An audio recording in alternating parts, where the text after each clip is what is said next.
Hello and welcome to this very informative webinar, Volunteer Power, Boosting Recruitment and Retention. I'm Lynn Cassidy. I'm the Executive Director of the Ontario Charitable Gaming Association, and we are very pleased to be partnering with the Canadian Postcode Lottery Foundation to bring you this event. Charitable gaming in Ontario relies on hundreds of thousands of volunteers to raise millions of dollars for our charities across the province. I'd like to introduce my co-host, Judith Lingman, the Director of International Affairs for Postcode Lottery, to tell you a little bit about the amazing work they do and to introduce our experts from Volunteer Canada. Thank you so much, Lynn, and good morning to everyone. We are so thrilled to see so many of you popping up. We learned that there are over 300 registrations and people are coming in. So a warm welcome and a very good morning to all of you. And it's great to arrange another or organize another webinar with our dear friends of the Ontario Charitable Gaming Association. I'm indeed representing today the Canadian Postcode Lottery Foundation. This still relatively new foundation is connected to a much larger organization based in Europe, the Postcode Lottery Group, an organization that runs community lotteries to raise funds for charities as much as we can. And our unique postcode lottery format encourages neighbors to play and win together because their postal code is part of their lottery number, and together they make the world a better place at the same time. So our ambition is also to start a postcode lottery here in Ontario. And the conversations with the local authorities seems quite promising. So please keep an eye on us in the coming year. And until we have that official lottery license, we will continue to focus on other goals, as we do in the Netherlands and in Sweden, Great Britain, Norway, and Germany. And this is actually strengthening civil society, strengthening the charitable landscape. Hence, this kind of webinars we would like to provide towards Ontario-based charities as well, like today. And now we have a chance to meet with you online. We also would like to hear if you have some suggestions for other topics that your charities would like to learn about the coming year. Please share them with us in the Q&A section in the bar below, because we, together with the OCGA, can do so much more in this kind of informative gatherings online. But to show you a little bit more about what the Postcode Lottery is about and what it looks like in Europe, and something we would really love to bring here to enable us to support charities like yours, we will now first show you a short video. The humble postcode, a set of numbers and letters that hold a lot of power. Power to change lives, neighbourhoods and communities both near and far. At the Postcode Lottery Group, we have always believed that together we can be a force for good. So we've made it our mission to raise as many funds as possible for initiatives that make for a better society. From small and local charities to large international charity organisations, our players support them all. Our goal, to turn every home's postcode into a ticket for good, so everyone has the chance to win prizes with their neighbours and contribute every month to a healthier, fairer and greener world.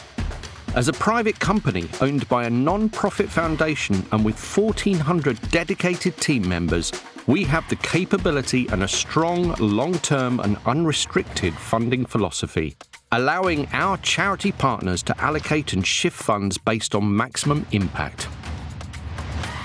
To date, we have raised over 13 billion euros. Last year, we awarded 934 million euros in prize money.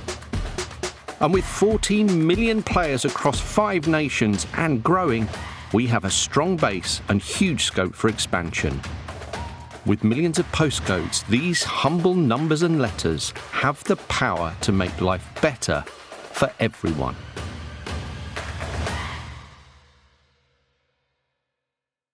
So, well, can you imagine neighbors winning somewhere in Kingston or Barrie, Thunder Bay, London, somewhere here in the province, winning together and supporting local charities at the same time? Well, we can imagine that, and we're working on it to bring it here. But now it is time to amazing people who are with us this morning, Anita Newling and Heather Montgomery. And they will fill us in about Volunteer Canada's work and, more importantly, share lots of information and ideas about how to attract and to retain those very important volunteers. Volunteers being the backbone of charity organizations, we don't have to tell you, we don't have to tell the OCGA, providing that essential support that helps to reach more people and make a greater impact in all of those communities. Within my organization, the Postcode Lottery Group, you saw it in the film, all of my colleagues, including myself, are also offered the opportunity to volunteer throughout the year, which is amazing fun and it's very motivating. And for example, we go with groups, help to work in the food banks, distributing food to people who need that, or we go out in the fields and we work and help with nature conservation. And we even run large programs with lottery players that come and help clean up the beaches and the rivers in the countries where we are active. But it's really time now to hand over to our experts, Anita Newling, the Intergenerational Initiative Manager, and Heather Montgomery, the Membership and Program Director of Volunteer Canada. Great, thank you. And thank you all for joining us today. We just wanted to ask a few questions to get a sense of the volunteer landscape at the organizations where you're working and volunteering. And so on that note, please answer the questions on our screen. As the answers sort of tabulate and come forward, we'll have an opportunity to also see how we all answered these questions and get a bit of a sense of what we're seeing. And so very interesting. We have a very small amount who are saying that it's difficult or challenging to engage retired adults. And this is certainly aligned with trends that we're seeing, where that is a very active volunteer demographic. And we're seeing a little bit more challenges engaging youth and career-aged adults. So that interesting to see the answers that you've reflected here and how they are really quite well aligned with what we're seeing at the national and international levels as well. Amjad, maybe we could go to the next question.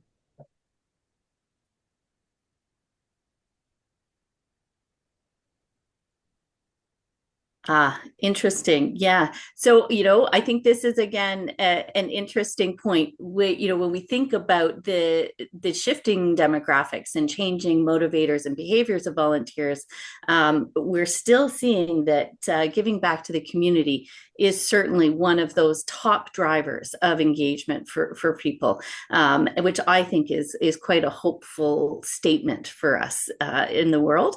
And Anita will talk a little bit more about some of the other motivators and some surprising ones in her talk later. Amjad, how about we go to the next one? Thank you.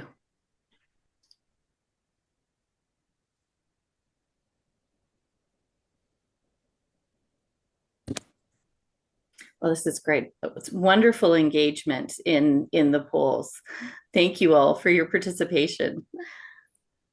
Belief in the cause, again, right? I don't think any of us are surprised. We're here for a reason, all right? We believe in what we're doing, and we believe that together we can really make a difference in our communities and in the world, and that we can be that change that we want to see. And so thank you so much for your participation in our poll. Anita will reflect on some of our responses in her talk, and we hope that you will share your questions with us, and as Judith mentioned, your ideas for future webinar topics in the Q&A. If people are having a challenge finding the Q&A, look for that little circle with the 3 dots in it at the bottom of your screen, and in there you should be able to find the Q&A button, and clicking that will open up a dialog box for you. And without further ado, I would like to pass it over to my colleague, Anita. As Judith mentioned, Anita is the member, the Intergenerational Initiatives Manager at Volunteer Canada, and we're absolutely thrilled that she is joining me here today to chat a little bit about volunteer retention and recruitment, and giving the volunteer power that really energizes and moves our organizations forward, that boost that we're all looking for. So on that note, Anita, over to you. Thank you very much, Heather.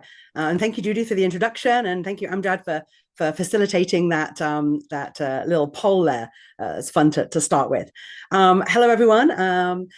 Before I begin, I'd just like to recognize that I'm joining you today from beautiful New Brunswick, where I work, play, and volunteer on the unsurrendered and unceded territory of the Wolastoqiyik, Mi'kmaq, and Passamaquoddy peoples. So I'm just going to start with a little bit about Volunteer Canada, just for those of you who haven't heard of us before or been involved with us before. We've been around since 1977 with the mission to advance volunteerism to grow connection, community, and belonging. Since 1977, we've acted as the national voice and leadership body for volunteerism.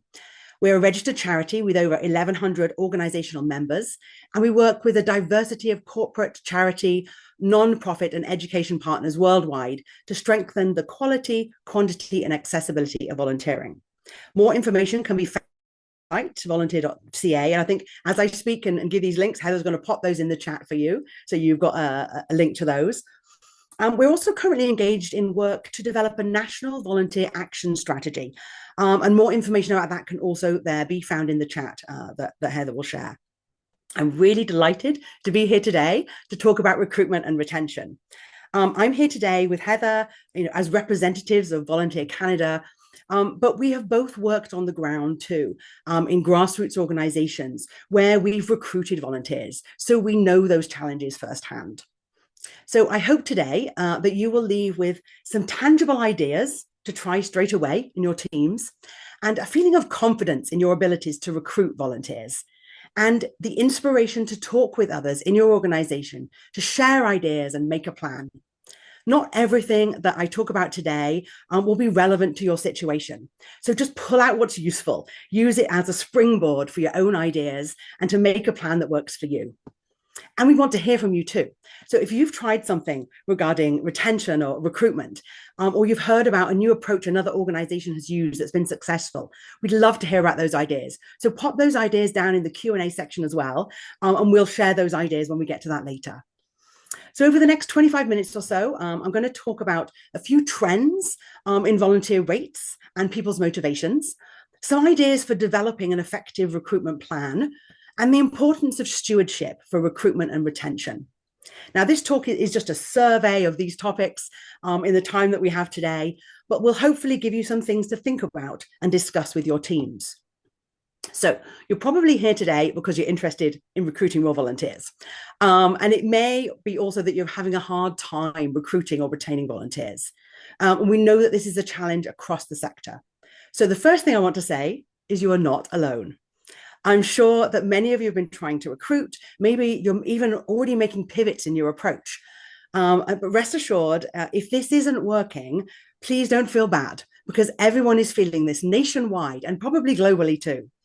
Some data from Stats Canada, and I promise this is not a stats heavy talk at all, but just to kind of illustrate this point, we're hearing that 65% of organizations reported that they have a shortage of volunteers. 49% have reported having a problem with volunteer retention, and 43% say that volunteers that they do have can't commit to long-term opportunities anymore. So kind of to back this up too, recently Heather and I went on a 2-week consultation tour in Atlantic Canada that I'll talk a little bit about later. But one of the folks that we spoke to is involved with a health organization.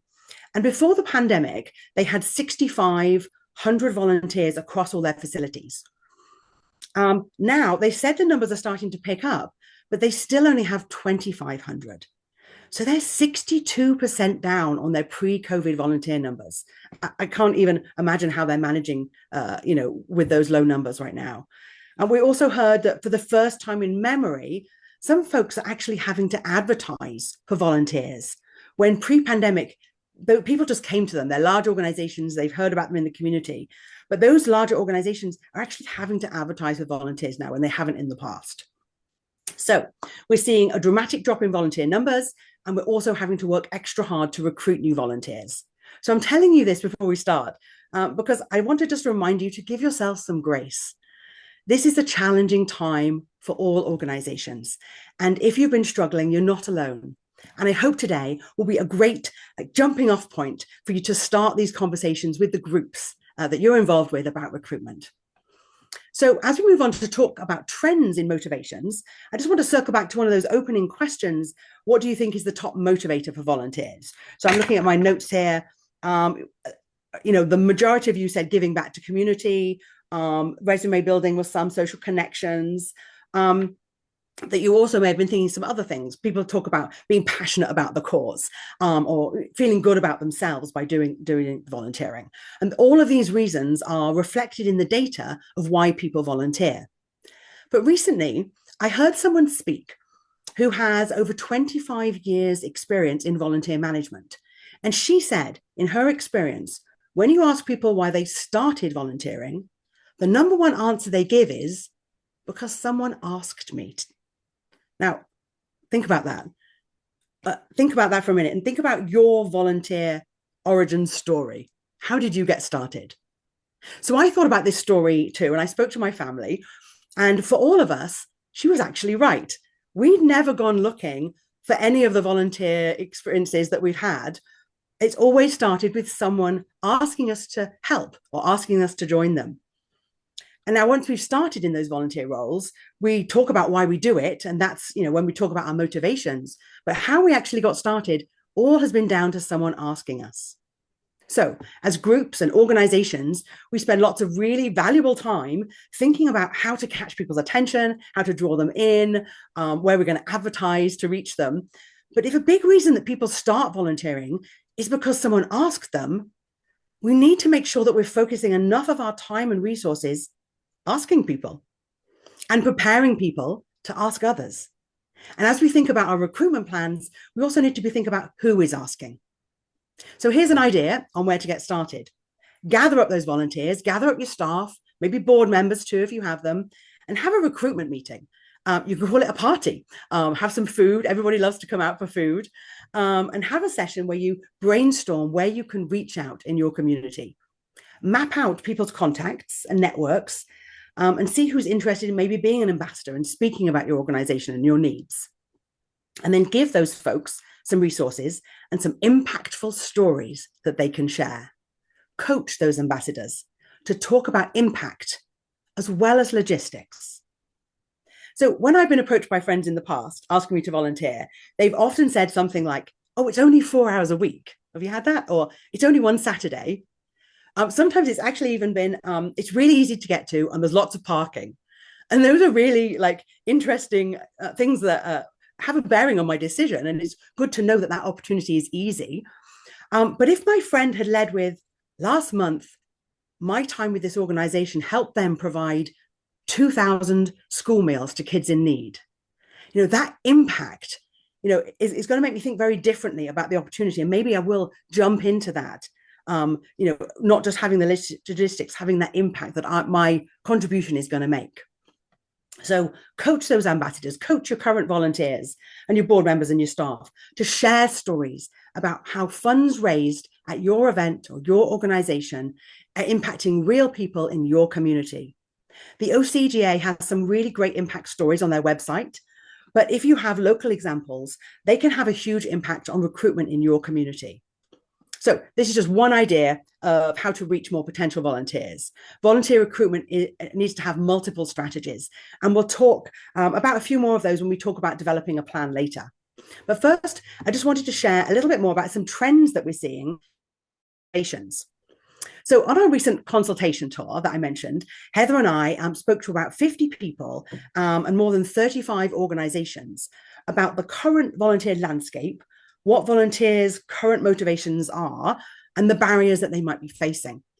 And although this data is still being analysed, and we will be reporting on these findings, there were some early similarities and anecdotally, some things we were seeing that were the same across the provinces that I thought I would share with you today, give you a little preview on that report.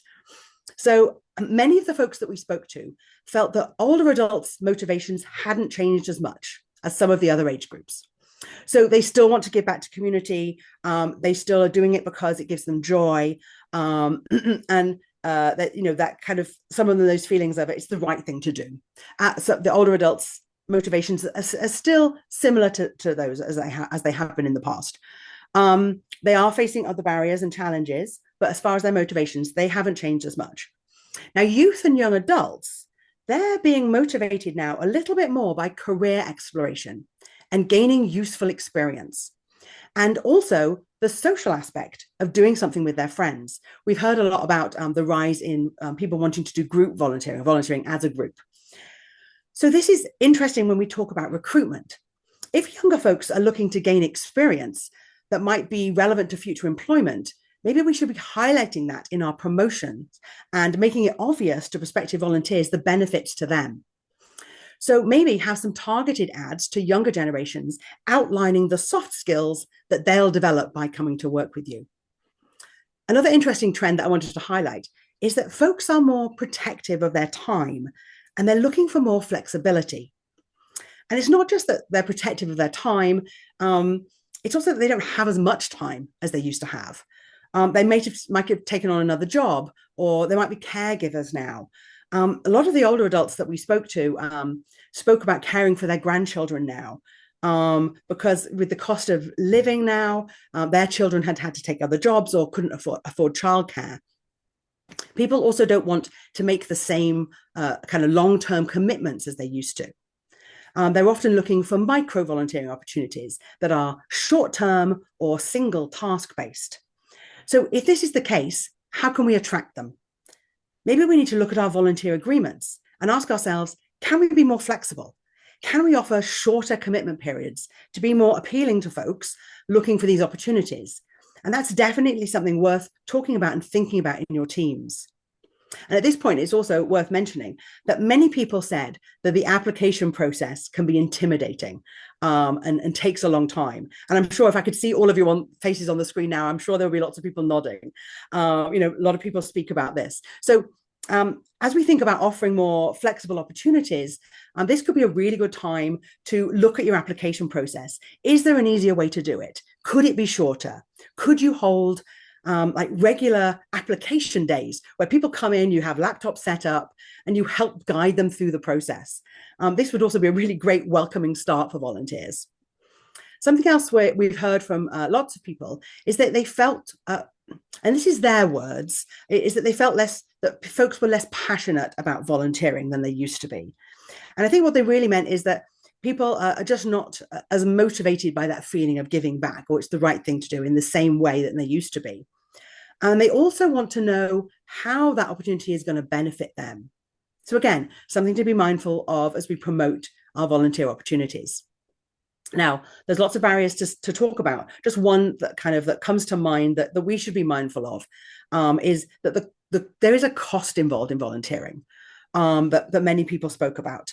And with the current cost of living right now, travel costs and other related expenses can be a barrier for people to participate in volunteering. And this is a bigger question, a bigger discussion to have. But if this is the case, we need to be talking about ways that we can work towards eliminating these costs for volunteers. So we've started to look a little bit how the volunteer landscape is changing, how people's motivations might be changing. And this is just great background for developing an effective volunteer recruitment plan or program. So we have lots of resources on our website for engaging volunteers, with specific resources for engaging youth, older adults and newcomers. And Heather will find that and pop that in the chat for you, a link there as well. We also have a volunteer engagement cycle that helps you work through the volunteer process from recruitment to recognition. We're also currently revamping the Canadian Code for Volunteer Involvement. And that's a guide for involving volunteers in all levels of your organization, including leadership and direct service and virtual roles. And the link there will be as well. And Heather, I think she has a one-pager too she's going to share about that. And that kind of revamped code will be available next year. The code, as it currently is available on our website. But today, I'm just going to outline a few ideas to get you started on making a recruitment plan or reflecting on what you're doing already and how you could adapt your current approach. So today's session is called Volunteer Power. And I'm going to use the word power and the letters P-O-W-E-R to help us remember some of these ideas. So we're going to start with P for pause. So we need to step back and think about what we really need. take a pause and use this time to assess who is currently doing what and where the gaps are, so that you can recruit to specifically meet the needs that you have right now.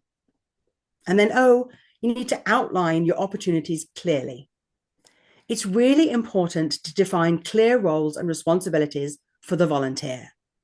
We heard on our recent trip that people really want to know exactly what they will be doing. And this is actually different than before. In the past, people have been happy to come along and just do whatever you've asked them to do, but this may have changed. And looking back at those motivations that we talked about, people are more discerning of their time. They want to know what they will be doing clearly. And if we're not clear about that from the very beginning, that might give them pause to commit. So once you've outlined clearly, you should probably rewrite your volunteer ads before you post them. So many of us, and I've been very guilty of this too, is that we need a volunteer for this role. So we go to the filing cabinet, we root through, we pull out the ad reviews before for that position, and we post it. But that role has likely evolved since the last time we advertised for that position. So speak to other volunteers, see how their roles may have changed, find out those gaps, decide the skills you need, and rewrite that ad accordingly. And this really affects retention too. See, Kelvin comes along, he's applied for a role, but when he starts, it isn't actually what he applied for. So he might feel like misled or just not motivated to stay. And remember, we're hearing that people want to know what they'll be doing. This might also affect his relationship with his co-workers if the roles are not clear, and this could cause some conflict. And we really don't want to create this kind of environment. We want a warm environment to foster retention with our volunteers. And this leads nicely into W, which is creating a welcoming environment. So creating a welcoming environment starts even before you place your volunteer ad.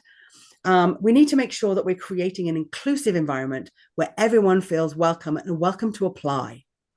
So we need to check the language we're using. Are we using plain language? Is it accessible for everyone? Don't use jargon or acronyms that might not be known by everyone. And are we using genderless language? For example, instead of having an ad that says, we're looking for retired men and women, use people or folks or just volunteers. And try to avoid using words like guys to address a group, rather use teams or folks. It's also really interesting to look at who's applying for your positions and who doesn't apply. Analyze the demographics of folks applying, and from a retention point of view, those who stay. Are you losing any groups of people in the recruitment cycle? And if so, think about why that might be and how you can address that. Now, creating inclusive environments is a really large topic that I can't fully cover today, but some really great online resources and some short courses available that you might want to think about offering to staff who are recruiting volunteers. So you've taken pause to assess your needs, you've outlined the opportunity clearly, and you've created a welcoming environment. Now you have to engage your volunteers. So think about who you're trying to reach, where they might be, and advertise accordingly. So one thing that can be really helpful to do is put yourselves in the position of someone new to your community. So this is an exercise I've done before, is imagine you just moved to your community and you're looking for a volunteer opportunity. Where do you start to look? So let's take me as an example. Well, I would have used to have looked in the local paper when we had one, but across the country, those are all closing down. That used to be a great place to look for community events and things happening. Now, I guess I would look for community boards. I know I have one in my local corner store. I know there's one in the library. There's probably one at the mall. I would also probably do a Google search for local volunteer pages. Maybe sometimes Facebook has volunteer pages for your community. I might look for a volunteer center in my community.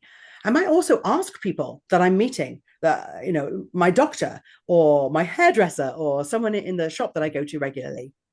So then, after you've done that, put on your organizational hat.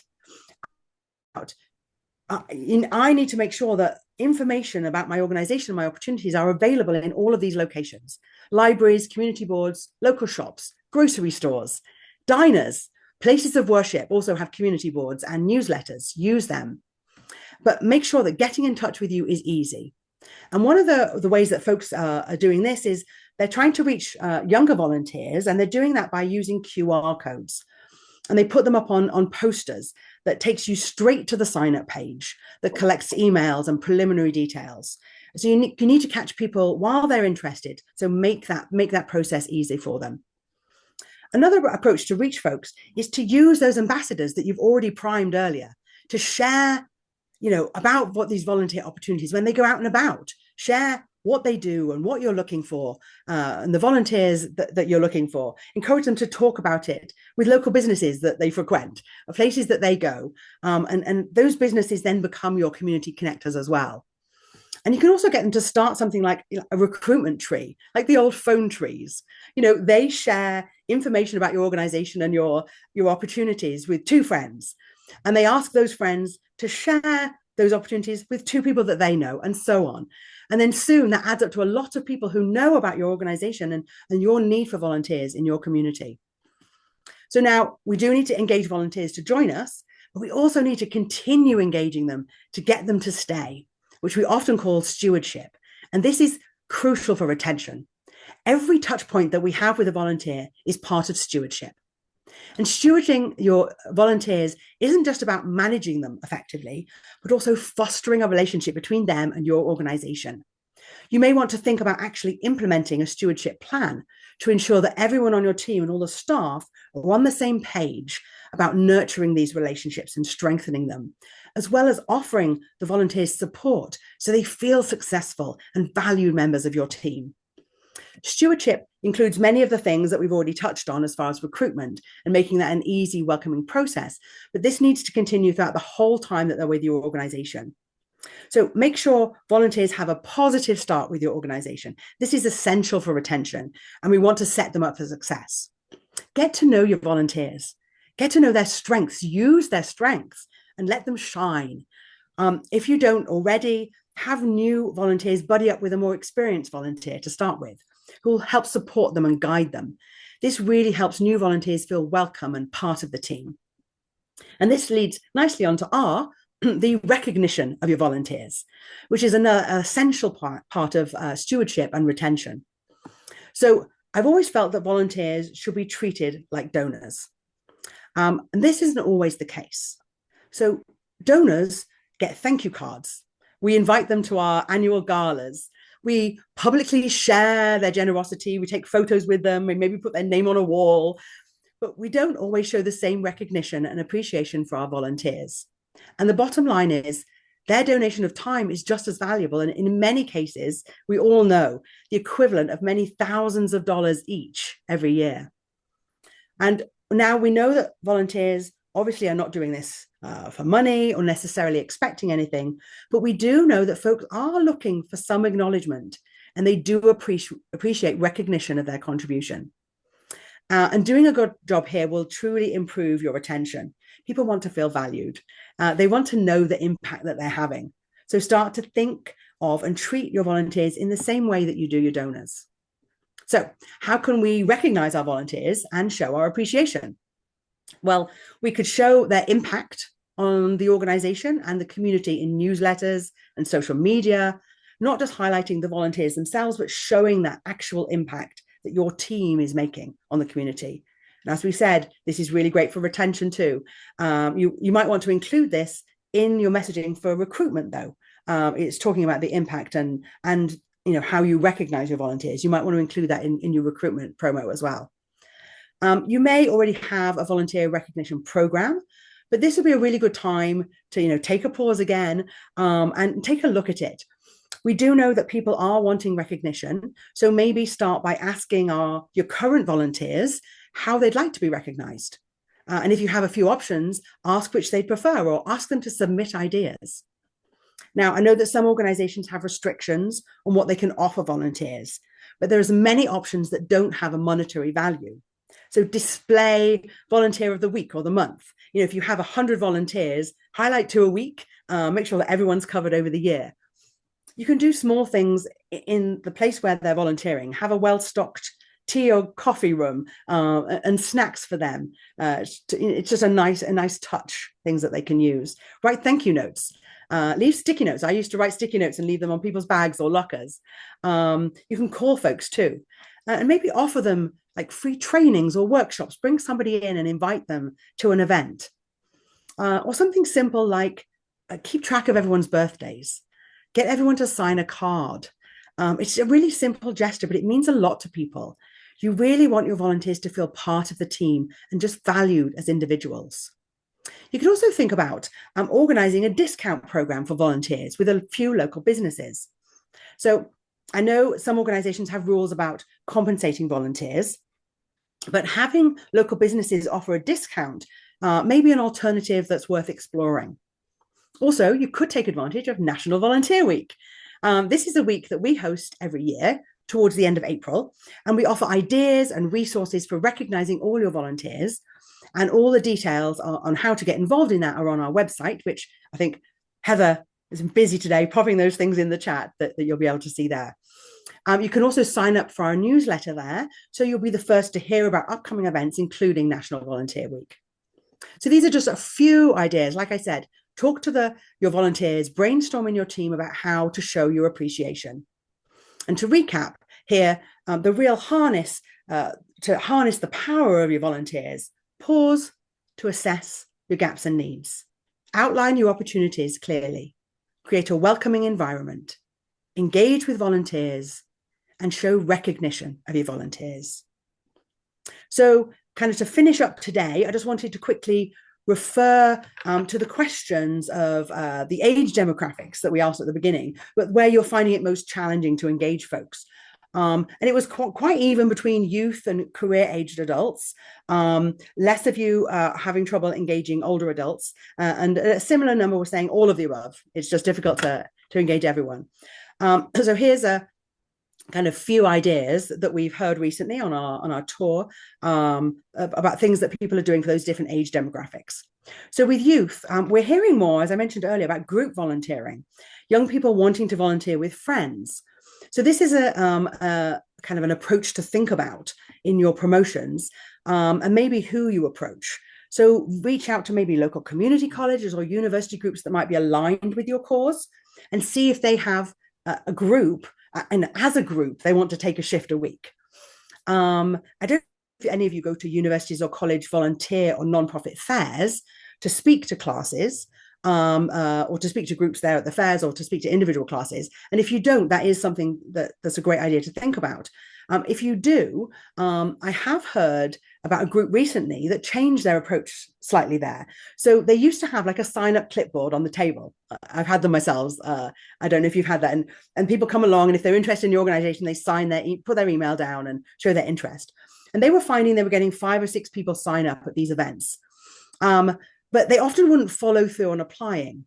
So what they started to do was just have a big QR code on the table, and the students clicked it with their phones, and it took them straight to the application form. They'd simplify the application slightly, but they actually found that the last event they went to, they had 30 applications actually came in for them to follow up on. So it was something that was immediate for the students to get involved with, and just a neat idea for kind of engaging youth immediately there at those events. Career age adults have always been trickier to engage because they have less time on their hands available to them. They often have busy jobs, they have young families, they're running around with all these activities. But I met an organization recently that had what I thought was a really innovative idea. They were struggling to find volunteers, and they really wanted to reach this kind of pre-retirement group, this kind of, the career-aged folks. So they went to local businesses, and they asked them to volunteer one person from their staff team a week. So in a team of 10 staff, those staff only needed to volunteer 5 times a year. And this also helped the organization with sickness and no-shows, because the business always guaranteed to send someone every week. I thought this was a really great way to boost numbers. And actually, some of those businesses said that the volunteers actually joined the organization outside of this. So that's another thing you could do, is reach out to, to businesses and see if they would volunteer, as a group, just one person from that business a week. Retired adults, people are not having just as much trouble recruiting older adults. They have come back. They're starting to come back anyway, post-pandemic. We did hear recently about a group that were recruiting older adults in friend groups. So they were going to senior social and activity clubs and asking groups of friends to volunteer together. And they'd actually had a lot of luck with that. So I think that's kind of worth something exploring as well. I also heard across all age groups that some folks were having a bring a friend to volunteer day, which I thought was a great idea. So even if those friends that come for the day don't come back, they now know about your organization, they know about your opportunities, and they can share that with other people they know. So I'm pretty sure my time is up. I'm probably over. I hope there's been some nuggets of information today that have been helpful for you. There is so much more to talk about. And like I said, just use this as a springboard to start discussions in your group about recruitment and retention. You can reach out to us, or if you have a local volunteer center where you live, they are a wonderful resource. We know that we have to start doing things a little bit differently. So let's just keep these conversations going. I'm going to hand back to Heather. She's been watching the Q&A section there. So if you've got any questions, please pop them in there and we'll see what we can answer between us. And those ideas too, if you've heard about ideas or tried new things, please share them in there and Heather will share them with us. How are we doing in the Q&A there, Heather? Thank you, Anita. That's great. I really appreciate all of those tips and ideas that you've shared, and I'm sure that everyone else on the call is also has some new nuggets of ideas to implement as they move forward this year. And the chat has been, the Q&A has a few questions in here that we'd like to address. I'll start with a suggestion, which I thought was wonderful. Somebody said that when they approach somebody to volunteer and they say no, they ask if they know somebody else who might be interested. And I think that's a really simple, really great idea that kind of links back to that comment that you made, Anita, which is, why do people volunteer? They volunteer because somebody asks them. And so I think, that's a great idea. And I always say that, the worst answer you could get is actually a maybe. Because when you get a maybe, it's like, oh no, what do I do? I can't respond to a maybe. But when you get a no, there's a next step you can take. There's a decision that's been made that maybe you can influence. So, and I love that idea of when encountering a no, take it to that next step and say, okay, if not you, then who? So that's lovely. Yeah. And in terms of some of the questions, we had a question came up that I think we'll start with, which is, what about insurance and vulnerable sector screening as barriers? And absolutely, we are hearing this. So Anita mentioned the barriers around the application process and the logistics for just, being approved to volunteer. And there can be an awful lot of hoops that people need to jump through. And some of those are really valid, right? If we're volunteering with young children or vulnerable populations, we need to make sure that we're all doing our due diligence. But there is some question right now that's happening across organizations that work with volunteers and volunteer centers in particular, that's asking the question, what is really required? What is the value of it? And is it actually doing what we think it's doing? And that's all part of the review of the Canada Code for Volunteer Involvement, the CCVI. And you'll see the link to the survey in the chat. And we do hope that you'll get involved and share your ideas, even if you're not familiar with that tool. Your input around what should standard practices look like would be really, really valuable.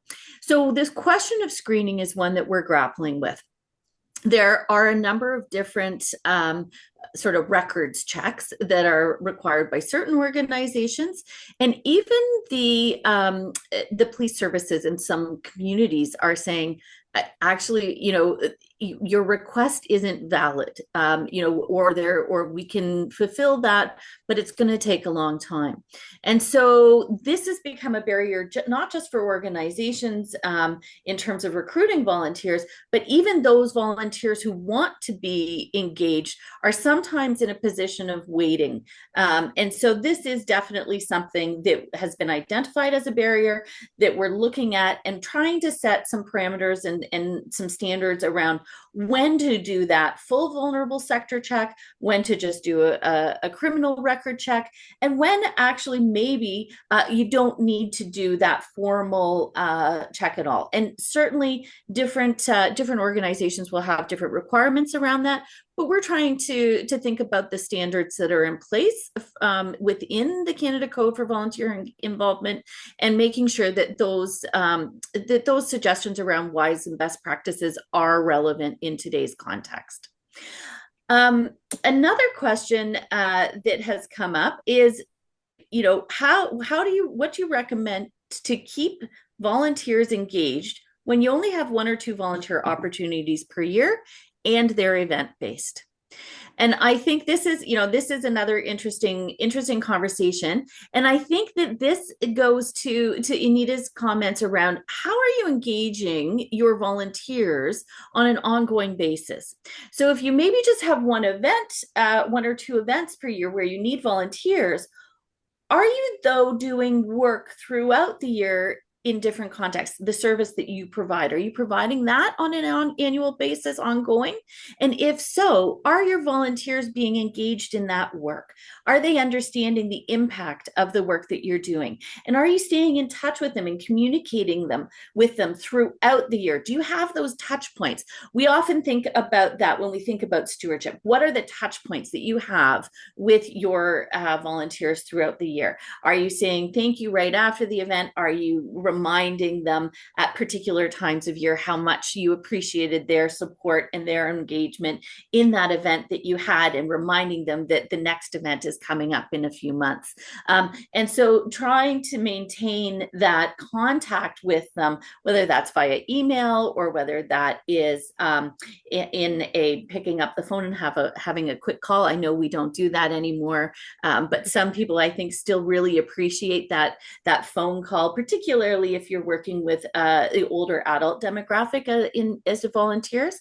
And so there are those opportunities to really stay engaged throughout the year, and then create a sense of excitement around the event so that people really want to come back, making those opportunities feel like something that they're going to put in their calendar so that they don't miss the next one.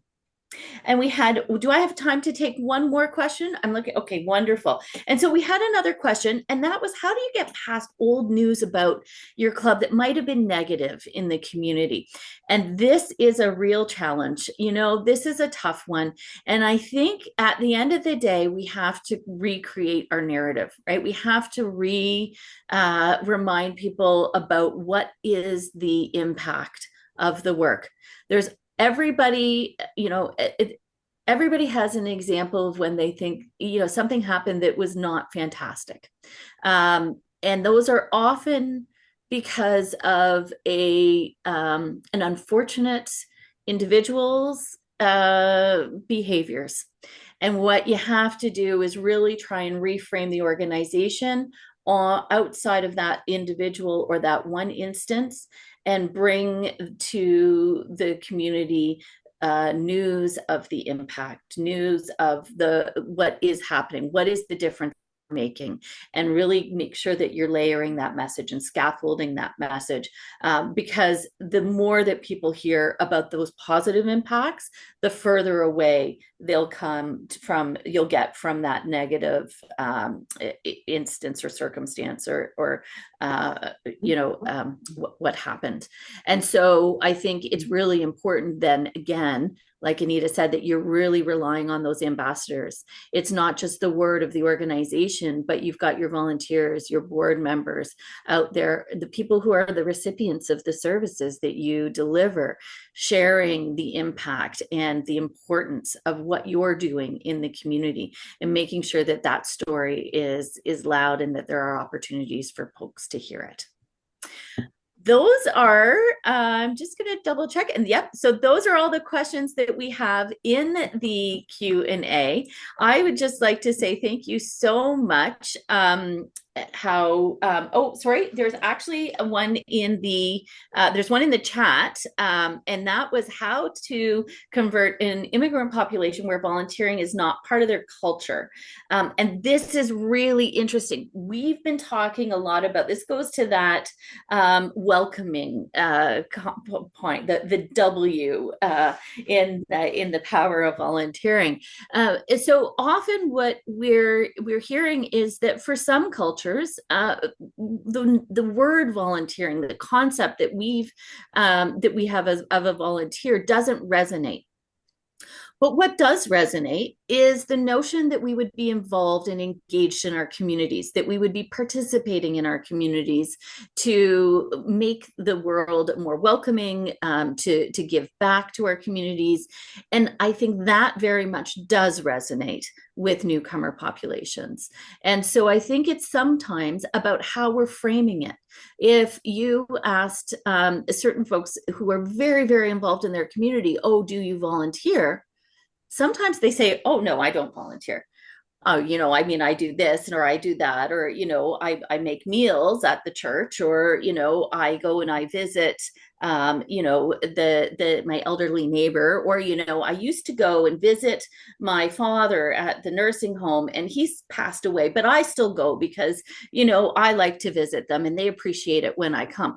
All of that is really about participating in community. That is the spirit of volunteerism, the spirit and of being engaged and connecting with people. And so I think if again, back to Anita's comments, if you think about where are people gathered, where are people already coming together? So is there a multicultural center in your community? The neighborhood associations, or if you have a community center. In our community, we have community centers that often have a library attached to them. These are fabulous places. They're often running settlement programs where people are, and you can engage with them in conversation and help them understand more about what you're doing in the community and what your organization is all about. And so I would encourage you to think about that. Think about where people are already gathered and how you might have a presence there to be able to build those connections and be able to share a bit of the story of your organization.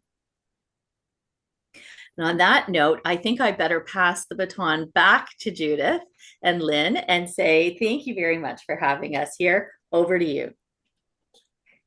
Thank you so much. I think it's me now. Oh, Anita, Heather, it has been such a pleasure listening to the both of you. It's so much energy, and I hope everybody who's listening, and I noted that we were with 173 people in total, but I would sign up immediately for whatever volunteering job you would ask me for, and I will stick around. But thank you also for these kind of very good ideas with the power, starting with pause and until the recognition. And I really hope this has been educational for everybody who listens. So I feel really part of a community now, the Ontario charities-based community. And again, if there are any ideas what you would like us together with OCGA to organize the coming year, we would really happy to do that. And if you're interested in what the Postcode Lottery Foundation is about in Canada, visit our website. I will also put it into the chat so you can look at it. But I have been enjoying this very, very much. Thank you again, ladies. And I wish all the charities around the province all the best in attracting and retaining new volunteers. And yeah, thank you so much. Over to Lynn to close off properly. Thank you, Judith.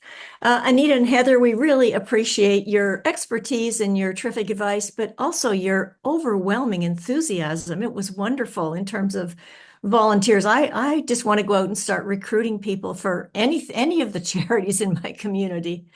The work and the knowledge that the Volunteer Canada has is really important to our sector, and I would encourage people to go onto the website, because there's lots of great resources on there, and there's lots of great research as well. And you've heard from both Anita and Heather of some of the other projects and research initiatives that they're engaged in that I think will really be informative to the volunteer sector. Judith, I want to really sincerely thank you and the team at Postcode Lottery Foundation, the Canadian Postcode Lottery Foundation, for making this event happen. And we're really looking forward to having our continued partnership to provide more educational opportunities for charities. And thank you so much to everyone for participating today. And I hope you have a lovely rest of the day.